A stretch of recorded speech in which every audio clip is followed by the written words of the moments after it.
இதுதான் ரொம்ப விசித்திரமானது, க்யூரியஸானது, அப்புறம் எனக்கே ஆச்சரியமானது. நான் இதை ஒரு ரோட்டரி கிளப்பில் சொன்னபோது இந்த ஆஸ்பெக்ட் எல்லோரும் கை தட்டினாங்க. எல்லோரும் எனக்கு இந்த அனுபவம் இல்லை, இருந்தாலும் ஏன் நீங்கள் கை தட்டுறீங்க அப்படின்னு கேட்டேன். என்ன தெரியுமா அது? வியாசர் சொல்லுகிறார், அரசன் விரும்பிய பெண்கள், அரசனோட தொடர்புடைய பெண்கள், இவர்களோடு நீங்கள் பழகாதீர்கள், உங்களுக்கு ஆபத்து வரும். அதாவது என்ன சொல்கிறேன்னா, அரசனுடைய அலுவலகத்தில் பணிபுரிகிற பெண்களோடு நீங்கள் அதிகம் பேசாதீர்கள், அதிகமாக பழகாதீர்கள். இதை நான் சொன்ன உடனே பெரிய கிளாப்ஸ். இது அப்படியே மாடர்ன் பிஸ்னஸ் மேனேஜ்மெண்ட் ட்ரான்ஸ்லேட் பண்ணுவோமே.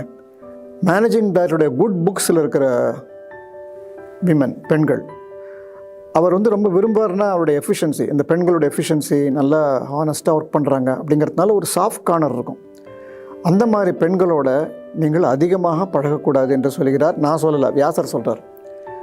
இதை நான் சொன்ன உடனே நிறைய பேர் கை தட்டினோடனே கேட்டேன், என்ன கை தட்டுறீங்க, எனக்கு அந்த அனுபவம் இல்லையே. ரொம்ப சரி சார், நான் எங்கள் எம்டியோட ஒரு அந்த ஒர்க் பண்ண செக்ரட்டரிட்டு க்ளோஸாக பழகினு என்னை வேலையை விட்டு ட்ரான்ஸ்ஃபர் பண்ணிட்டாங்க சார், அப்படி எங்கேயோ வேற எங்கே தூக்கி போட்டாங்கல்ல அப்படின்னு சொன்னேன். எதுக்கு சொல்ல வரேன்னா, பெண்களோடு பழகும்போது தேவையில்லாத சீக்ரெட்ஸ்லாம் வெளியில் வரலாம்.